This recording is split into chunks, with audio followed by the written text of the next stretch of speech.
Amazônia TV. Oferecimento Massas Fortalezas Express. Muito mais sabor em menos tempo. Olá, bom dia. Hoje é quinta-feira, 31 de janeiro. Você vê imagens da Arena da Amazônia, palco da Copa do Mundo. Daqui a pouco mais de um ano, as obras já passam da metade. O Amazônia TV mostra agora os seguintes destaques. Surto de dengue. Em menos de 15 dias, Manacapuru registra mais de 1.000 casos da doença. Autoridades estão sob alerta. Filas. Nossa equipe foi conferir de perto a denúncia dos moradores de mau atendimento da Unidade Básica de Saúde do bairro Cidade Nova 1. Boates, fiscalização continua. O número de casas noturnas interditadas aqui em Manaus chega a quase 60. Carnaboy 2013, saiba qual estrutura foi pensada para os brincantes. E você vai ver também como liberar o seu veículo que foi apreendido pelo Detran. Como regularizar essa situação? Veja aqui. E ainda, as férias estão acabando, as crianças precisam se readaptar ao horário da escola. Como se livrar dessa nova rotina? Tudo isso e muito mais agora no Amazônia TV.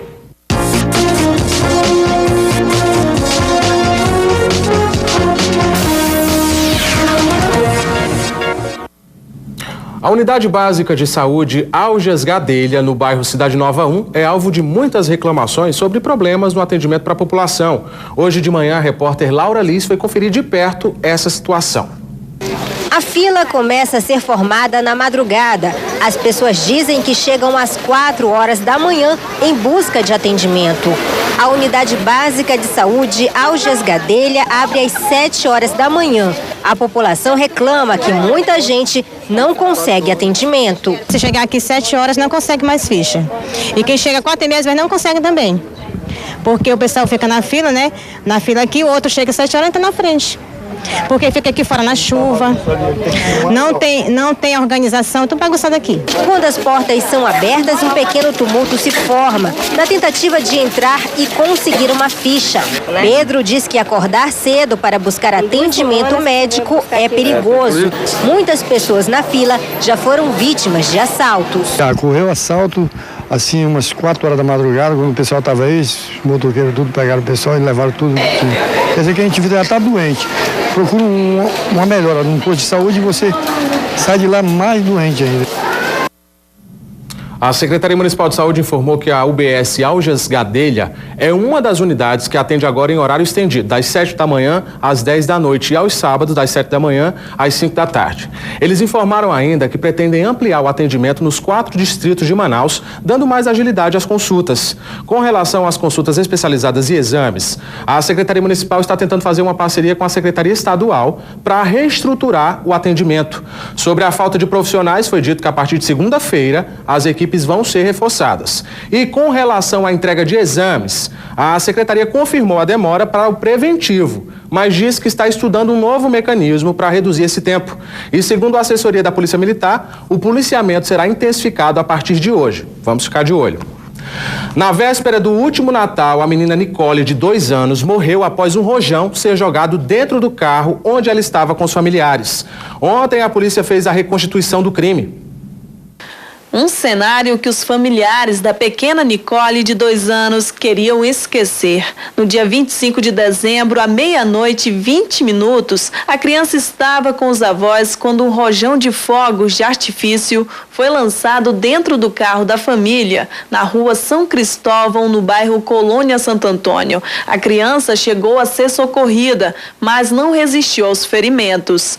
Na noite desta quarta-feira, o avô Raimundo Castro e a avó da menina, Débora Lima, voltaram ao local para dar a versão de como teria acontecido o acidente, que resultou na morte da criança.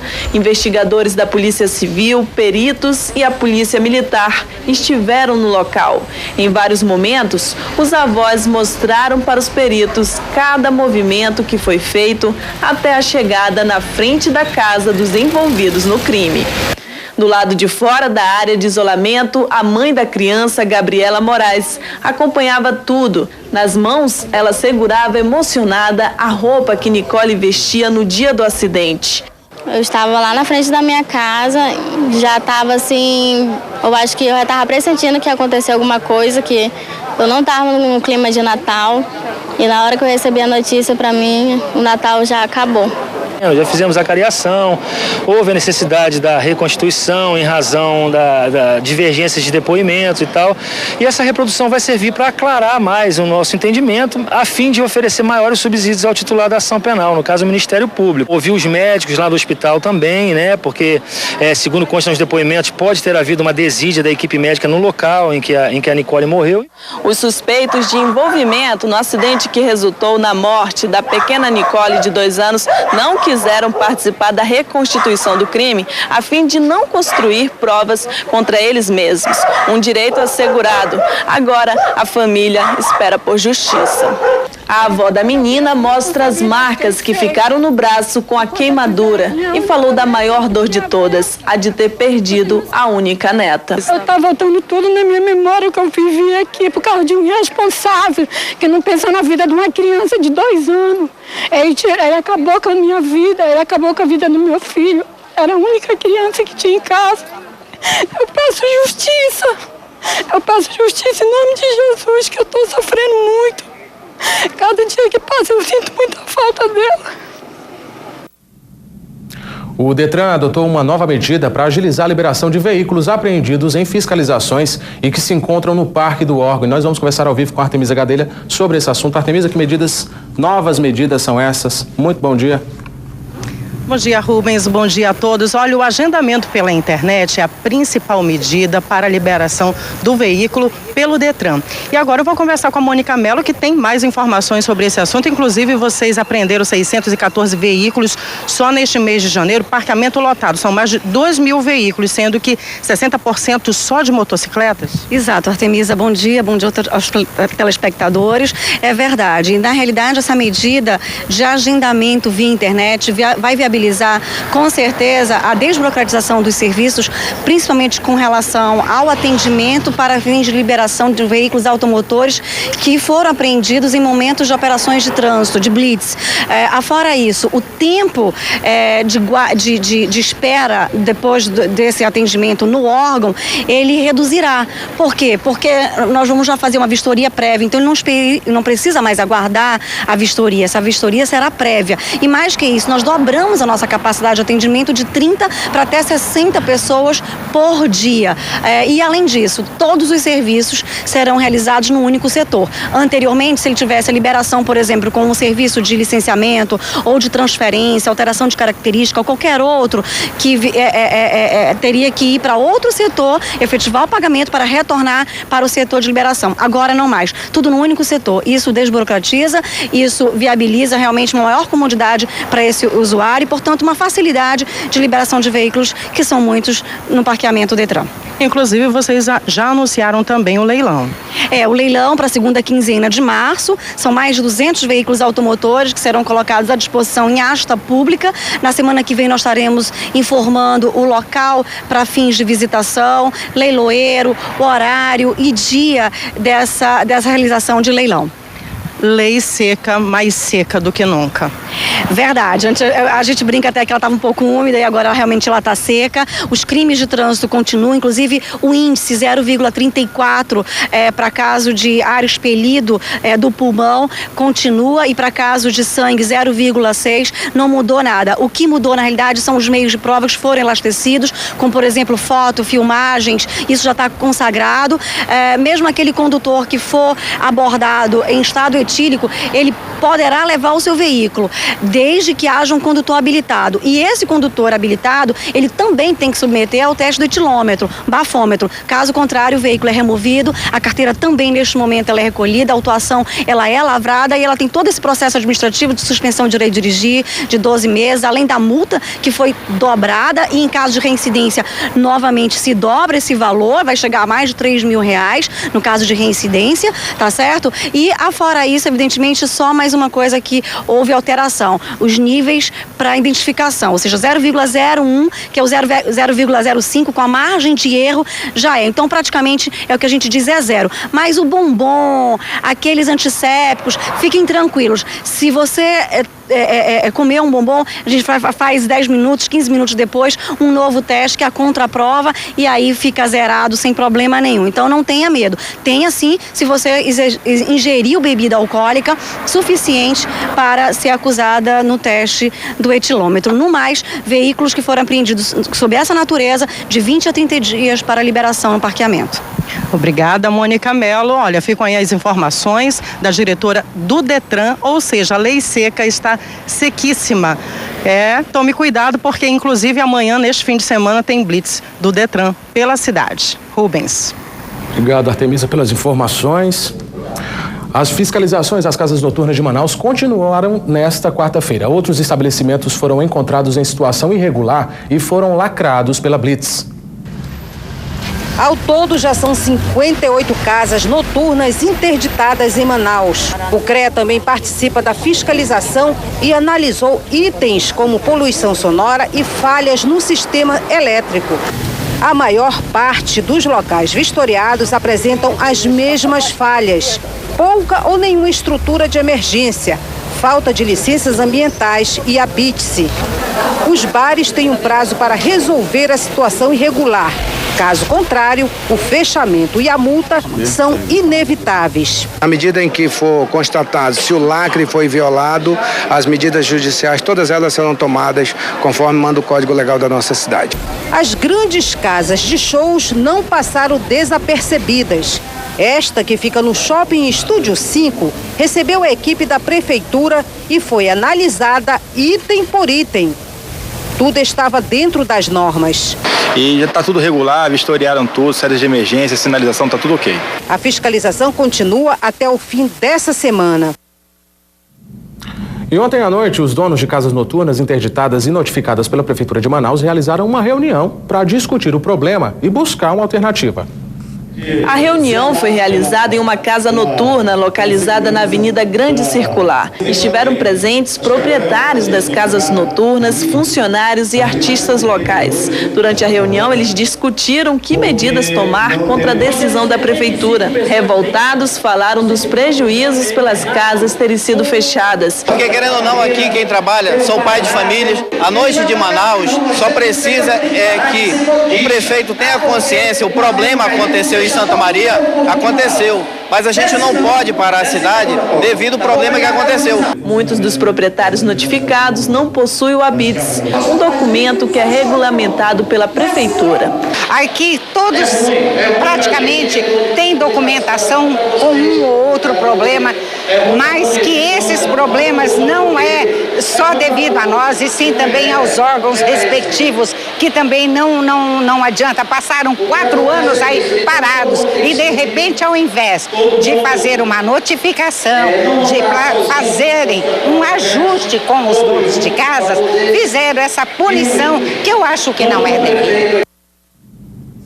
Não perca depois do intervalo um flagrante de desperdício de água no bairro Cidade Nova 1. E ainda surto de dengue em Manacapuru. Em menos de 15 dias, houve um aumento de mais de 1000% no número de casos. Agora em Manaus, 11h13. Não sai daí que o Amazônia TV volta em instantes, rapidinho. Estamos de volta. O trânsito vai ficar mais intenso na volta às aulas, principalmente nas portas das escolas, onde os pais insistem em parar no meio da rua para deixar os filhos. Mais o Manaus Trans já deixou o alerta, vai ficar de olho nesse tipo de atitude. Não é isso, Artemisa Gadelha? O que vai ser feito? Isso mesmo, Rubens. Olha, o Manaus Trans está de olho nesses pais que ficam parados na frente das escolas. Inclusive, esses pais podem ser multados. Vou conversar agora com Paulo Henrique, ele é que é diretor do setor de engenharia do Manaus Trans. Qual a multa? A pessoa, se ficou estacionado em local proibido, ele tem uma multa que é grave. Então são 5 pontos na carteira e a multa de R$ 127. Por exemplo, aqui é a Avenida Via Láctea, né? Tem uma escola particular. Geralmente os pais fazem até fila dupla. Como é que o Manaus Trans vai tratar esse caso? Nós iniciamos nessa semana a nossa campanha de volta às aulas com segurança, onde nós vamos ao longo de 2 meses fazer um trabalho educativo. Então nós estamos nas principais escolas, essa escola está incluída nesse programa, onde a nossa equipe está nos horários de entrada, e saída dos alunos, orientando os pais, orientando para que onde eles podem estacionar. Nós preparamos 3 materiais, um para as crianças, o outro para os pais e também aquele material do respeito à faixa, né? Que a gente continua enfatizando o respeito à faixa de pedestre. Temos aqui um material educativo. Nós temos o material do respeito ao pedestre. Importante isso aqui porque as pessoas precisam parar na faixa para o pedestre atravessar. E nós temos 2 outros folhetos, um para as crianças, que está sendo trabalhado dentro da escola, e outro para os pais, que é para ser trabalhado na porta da escola. Além disso, aquelas escolas que não possuem estacionamento, o que os pais devem fazer?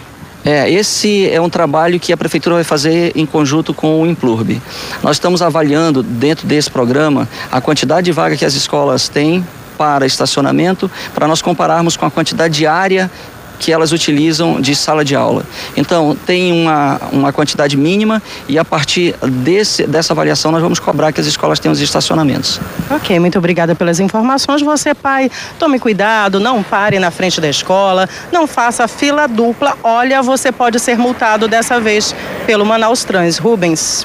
Verdade, Artemisa, tem que ficar bem atento. Enquanto você entrevistava o representante do Manaus Trans, a gente mostrou ali um motorista estacionando, buscando uma passageira em cima da calçada da escola. Que absurdo. Obrigado pela participação mais uma vez aqui na Amazônia TV. Você vai ver agora um flagrante de desperdício de água no bairro Cidade Nova 1. O desperdício de água é no conjunto Ribeiro Júnior, na zona norte de Manaus. Segundo os moradores, todos os dias estas imagens se repetem. E com a água jorrando assim pela rua, eles ficam sem água nas torneiras. Este morador diz que há anos o problema se repete. Quase todos os dias acontece isso daqui. E aí, às vezes, o conjunto aqui, tanto desse lado como do outro lado, acaba ficando sem água. A gente fica prejudicado, fica sem água para ter comida, para tomar banho, para esse tipo de coisa básica que a gente precisa. Já tem anos isso daí. Eu moro aqui desde o início do conjunto e sempre acontece isso daqui. A assessoria da Manaus Ambiental informou que essa demanda no conjunto Ribeiro Júnior já foi incluída na programação operacional para que o serviço seja executado ainda hoje. Vamos aguardar. Manacapuru está sob alerta. O número de notificações de casos de dengue do município aumentou em quase 1000%. Dados da Secretaria de Saúde do município mostram que em menos de 15 dias o número de notificações aumentou de 14 para 153. A vigilância epidemiológica do município está bem preocupada. Além do período de maior incidência da doença devido às chuvas, o município passou também por outro problema que contribuiu para a proliferação do Aedes. Não houve a coleta de lixo no mês de novembro e de dezembro. Então, com isso agravou. Por quê? Porque acumula-se lixo nos quintais, nas ruas, em todos os lugares da cidade, e com isso acumula água parada. E com isso facilitando a proliferação do mosquito na cidade. Com o título Dengue Sem Folia, 131 agentes comunitários de saúde participam de treinamento essa semana, visando desencadear ações de conscientização, prevenção e combate ao Aedes em todos os bairros da cidade. Agora vamos falar de esporte. Eduardo Monteiro de Paula já está aqui com a gente. Dudu, seja muito bem-vindo ao Amazônia TV. Bom dia. Qual é Na corrida? O menu de hoje, o cardápio? Vamos começar fazendo uma festa que está no interior? Vamos lá? Vamos lá. Pois o município de Benjamin Constant comemorou o aniversário de 115 anos com muito esporte. Uma multidão tomou conta das ruas da cidade. A torcida era para ver os atletas do município. A idade era o que menos importava. Um pouco à frente encontramos seu Gilson Ney, cansado e ofegante, mas determinado a ir até o fim da prova. Esporte para mim é lazer, vida, alegria. Alex e Kelbia confirmaram o favoritismo na meia maratona livre. Para esses jovens atletas, vencer é sempre importante, ainda mais quando a conquista é coletiva. O que a gente fez de diferente foi ter força de vontade, de acreditar que nós poderíamos ter ganhado, e foi o que aconteceu, nós vencemos a corrida. Prova de velocidade como a dos 100 metros exigiu muito dos atletas. Alguns chegaram exaustos. Superar os limites do corpo Nem sempre é possível, mas vale a pena tentar. As emoções continuaram aqui no estádio José Henrique Oliveira, no centro da disputa, os times da Coban e Zona Rural. O jogo vale o título de campeão do campeonato Interbairros deste ano. Antes do jogo, o município foi homenageado pelo aniversário. São 115 anos de história de Benjamin Constant, em que hoje nós confraternizamos através do esporte. Começa o jogo. A torcida ansiosa esperava uma partida equilibrada, mas o que se viu dentro do campo foi uma goleada. O time da Coban fez 4-0 na seleção das comunidades ribeirinhas. A vitória foi coroada com medalhas e troféus.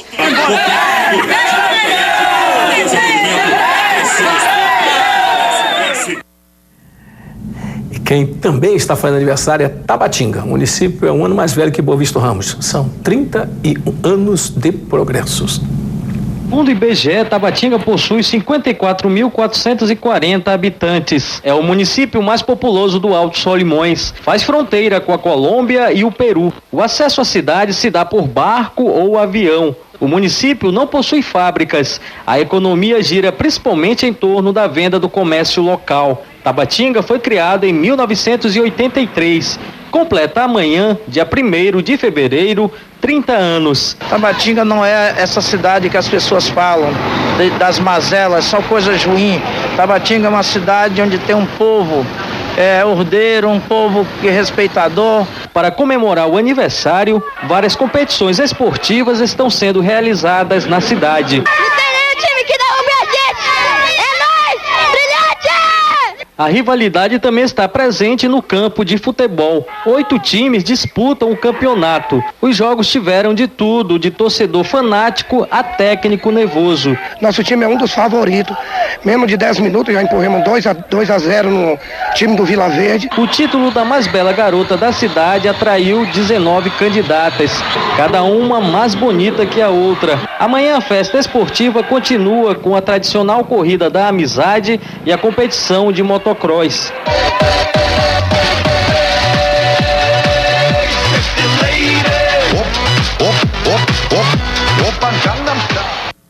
Parabéns então para Tabatinga e Benjamin Constant. Acho legal a comemoração, né? Não, é uma boa, né? Tá na pegada agora de fiscalização. Como é que tá a situação dos nossos pouquíssimos estádios tão seguros? Muito boa ideia. Eu acho que Manaus é fácil, porque só tem um, né? Mas eu acho que o interior deveria fazer fiscalização, sim. É possível que algumas irregularidades possam ser encontradas e que no momento em que o campeonato começa e que a gente pode ter um bom público no estádio, é bom já se prevenir. Você vê que ontem aconteceu no Rio Grande do Sul, um estádio sendo usado pela primeira vez oficialmente, já houve um pequeno incidente em função da massa não se comportar ainda como se deve. Então imagina, se lá no zerinho já aconteceu isso, imagina nos nossos mais antigos aqui. No projeto novo da Arena da Amazônia, como é que ele é? Ele contempla tudo isso, essas saídas de emergência? Contempla, e foi até motivo de elogio, né? O Jerome, aquele que deu um chute na bunda dos brasileiros, agora está elogiando, né? Ele disse que a nossa arena vai ficar pronta a tempo e que está dentro das características. Essa arena nova está sob o mais importante, moderno padrão que pode ser utilizado no sistema de segurança em qualquer estádio do mundo. Esse vai preencher todos os requisitos e com certeza vai ser, eu não tenho a menor dúvida, a arena mais bonita que o Brasil vai ter nessa Copa do Mundo. E mais ainda com o elogio do secretário-geral da FIFA, né? Que é um cara que gosta de criar certas polêmicas, mas ele garantiu que ele não está mais preocupação com as arenas.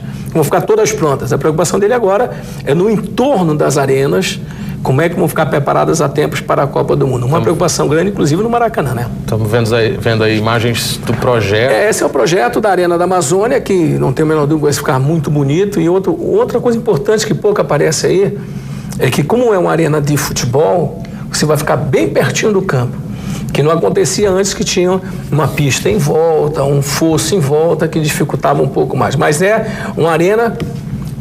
Nós estamos civilizados. Para acomodar quantas pessoas, Dudu? 46 mil pessoas vão ser alojadas aí e mais algumas pessoas especiais e convidadas. Mas 46 mil lugares é lugar específico para isso. Dá para um bocado de gente. Dá. Só lamento que a seleção brasileira não vai ter chance de jogar aqui nem que queira, porque o Brasil só pode jogar nessa Copa do Mundo em estádios que tenham acima de 60 mil lugares. Então, portanto, nem por acaso passei por aqui passar. Mas teremos com certeza algumas grandes seleções que fazem parte do sorteio da FIFA. Uma das 12 primeiras do mundo aqui estará com certeza. O importante é receber o evento, isso aí já está garantido. A gente vai estar em festa. Muito obrigado pela participação. Globo Esporte daqui a pouco? Daqui a pouco é o Globo Esporte, não esqueçam.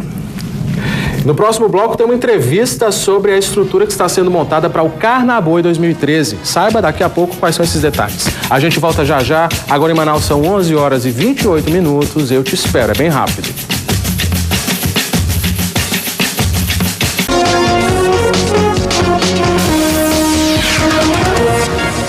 O Amazônia TV está de volta para falar agora do Carnaboi, considerado o carnaval amazônico. Vem aí de novo com grandes atrações. Você que está curioso para saber o que vai rolar no Sambódromo, fique atento, preste atenção nessa entrevista, porque a nossa convidada de hoje é a Natália Mene, diretora de eventos da Secretaria de Cultura, e vai falar sobre essa estrutura que está sendo preparada. Bom dia, diretora, seja muito bem-vindo ao Amazônia TV. Bom dia. Estamos aí na 14ª edição do Carnaboi. O governo do estado, através da Secretaria de Cultura, é responsável pela organização dessa festa, que tem 25 atrações, que vai acontecer agora no Sambódromo no dia 11 e 12, segunda e terça-feira de carnaval, a partir das 8 horas da noite. Investimento em que setores? Economia, segurança? Toda a infraestrutura do governo está sendo posta para trabalhar no evento, para garantir a segurança, para garantir que você vá, que você brinque com a sua família, porque é isso que está acontecendo agora no Esquenta, lá no Shopping do Turiri. Você vê famílias brincando, crianças de colo ainda, e que já manifestam gostar do Boi Bumbá, que é o nosso ritmo. Que atrações são essas? São gente de Parintins, gente do Garantido, do Caprichoso? As atrações são indicadas pelos próprios bois. Então, são artistas dos bois que vêm de Parintins, outros daqui, e que se apresentam no Shopping do Turiri, no Esquenta, que vocês estão vendo a imagem aí, e no Carnaboi. São 25 atrações. Tem até trio elétrico? Tem trio elétrico. Nós temos o Turiri, que está sendo vendido lá no Shopping do Turiri, a partir de R$10. Cada artista se esmera na produção do seu Turiri, e é uma disputa super acirrada, porque cada um, inclusive eles estão lá vendendo e conquistando o seu público. Verdade. Falar em público, a expectativa de público é de quantas pessoas? No Shopping do Turiri, em média, 10 mil pessoas por dia. E lá no Carnaboi, nós estamos com uma expectativa de cerca de 200 a 210 mil pessoas. E nesse fim de semana tem até concurso de fantasia previsto na programação? Temos o concurso de fantasia infantil, que você pode levar o seu filho para brincar no baile a partir das 18 horas e concorrer. Nós temos R$6 mil em prêmios para distribuir para as crianças. Inscrições abertas ainda? Inscrições abertas. Quanto?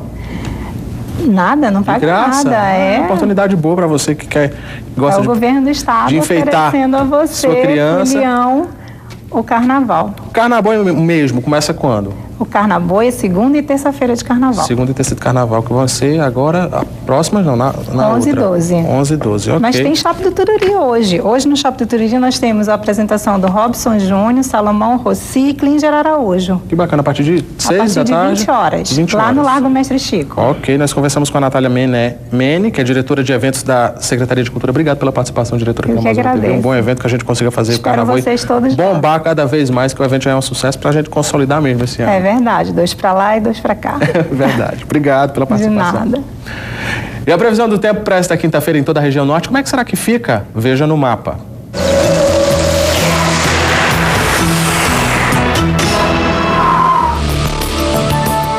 Segundo o Sistema de Proteção da Amazônia, a previsão é de chuva forte em boa parte da região, como mostra a faixa escura do mapa. Isso por causa da umidade elevada e do calor forte. Predomínio do sol apenas em Roraima e em parte do Pará. A mínima em Belém é de 24 graus e em Rio Branco, 23 graus. As temperaturas máximas chegam aos 30 graus em Manaus e 35 graus em Boa Vista. Daqui a pouco, fiscalização continua a boates e casas noturnas da capital. Já são 58 interditadas pela prefeitura. E ainda, volta às aulas, prepare seus filhos para voltar à rotina. Eles têm que acordar cedo, hein? A gente volta já já. Agora em Manaus, 11 horas e 35 minutos. Eu te espero rapidinho.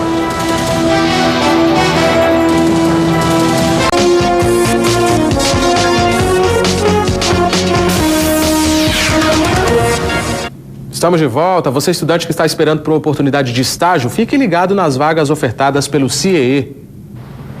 São 188 vagas de diversos cursos oferecidas pelo Centro de Integração Empresa-Escola, CIEE, e quem tem mais informações é a supervisora do CIEE, Mara Rúbia.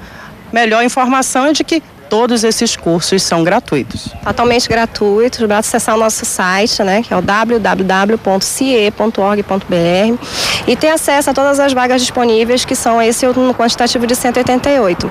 Entre eles a gente tem um curso de engenharia, que gostaríamos de chamar a atenção para o público de engenharia de produção, mecânica, elétrica. Estamos com o mercado bem aquecido no polo industrial, aguardando que vocês venham em busca dessas vagas. Além disso, a gente está com um processo seletivo em aberto, que é do IFAM, Instituto Federal do Amazonas, com 165 vagas que cobre Manaus até Tabatinga. Então, além de Manaus, existem outros municípios também que estão com vagas disponíveis. O que o candidato precisa fazer? Primeiramente, ter 16 anos para ser estagiário, ter CPF e RG, ter um cadastro no banco de dados do CIEE. Então, o banco de dados ele fica disponível 24 horas no ar. Acessando o site, você pode fazer, concorrer às vagas e, inclusive, acompanhar essas vagas pelo portal.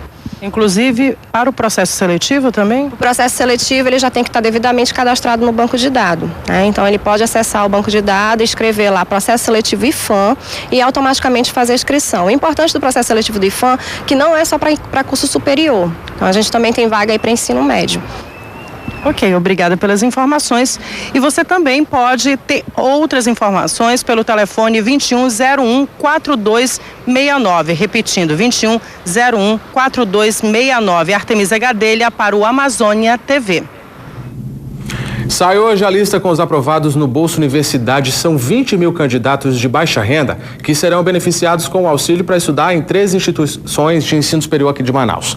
Assim que divulgada essa lista dos aprovados, você pode consultar lá na nossa página no G1 Amazonas, www.g1.com.br/Amazonas. Agora pela manhã, fiscais do município estiveram na sede da prefeitura para uma fiscalização. Houve uma manifestação dos trabalhadores das casas noturnas. Quem tem os detalhes para a gente é o repórter Luciano Abreu. O prédio da prefeitura aqui da Compensa é de 1998. De acordo com o Corpo de Bombeiros, os extintores estavam vencidos desde 2009. Faltavam ainda as iluminações de emergência e as indicações de saída de emergência. A prefeitura foi notificada e tem um prazo de 15 dias para solucionar os problemas.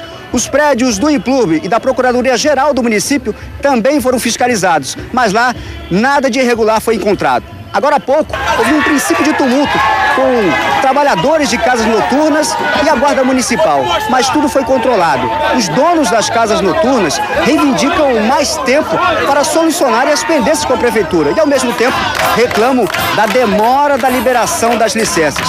Os fiscais que estavam atuando aqui nesse complexo da prefeitura seguiram agora para a fiscalização de rotina e outras casas noturnas aqui da Zona Oeste. Luciano Abreu para o Amazônia TV. Com o retorno às aulas, alguns estudantes precisam de uma forcinha extra dos pais para acordar mais cedo e pegar o ritmo dos estudos de volta. Hoje a gente vai mostrar o ritmo de um adolescente que adora jogar videogame. Chegava a ficar até mais de 10 horas na frente de um computador e agora vai ter que se readaptar e trocar a telinha do computador pelos livros. A placa na porta do quarto é sugestiva, mas não se engane. Eduardo aproveita as férias para jogar, no videogame ou no computador. Chega a ficar mais de 10 horas ininterruptas se divertindo. Afinal, está de férias. O argumento é utilizado por várias crianças e adolescentes nesse período. Sim, me prende bastante tempo, porque é uma diversão que eu tenho. Provavelmente a coisa que eu mais gosto de fazer nas férias. Os jogos, eles trazem, junto com as desvantagens que eles trazem, eles também trazem muito mais vantagens. Por exemplo, aumenta muito mais o seu jogo de estratégia, jogo de quebra-cabeça, eles melhoram o seu raciocínio, jogos de tiro, de luta, eles melhoram seus reflexos. Mas com o fim das férias, como os pais devem proceder? Segundo esta psicopedagoga, os pais devem aos poucos orientar os filhos sobre o retorno às aulas. Inclusive, o tempo de permanência em jogos deve diminuir. O horário para dormir também deve ser alterado. Tudo depende do contexto familiar. Então a criança não pode deixar de ter o momento dela, de brincar com outros brinquedos, o momento de estudar, de ter as atividades dela normalmente. Então os pais já têm que começar desde o acordar mais cedo, dormir mais cedo, começar a diminuir, se jogava todos os dias, vamos diminuir para 3 vezes na semana, e aí reduzindo vai começar as suas aulas, então vamos brincar de videogame somente no final de semana. Então isso seria o ideal. Família atenta e preparada para o retorno às aulas. Sinônimo de alegria e de um retorno sem estresse. Para ele ficar no jogo era muito mais interessante do que ir almoçar com a família. Mas eu digo que ele tem que ir, vai junto e vai mesmo. O jogo, se você liberar mesmo, eles não querem outra coisa, a não ser jogar e ficar lá, e o mundo dele é aqueles. E se a gente não tentar impor os limites, fica realmente complicado. Tem que ter o bom senso dos pais para poder ele mesmo se dar conta de que ele está sendo demais até no jogo, né? O Amazônia TV termina aqui, mas você continua vendo essas e outras reportagens em nossa página no G1 Amazonas. Já mandou a sua sugestão de reportagem pra gente? Então ligue pra nossa produção, 3216-5551. Muito obrigado pela sua audiência. Amanhã Liliane Araújo está de volta aqui no Amazônia TV. Fica agora com o Globo Esporte. Uma ótima tarde pra você e até a próxima. Tchau, tchau.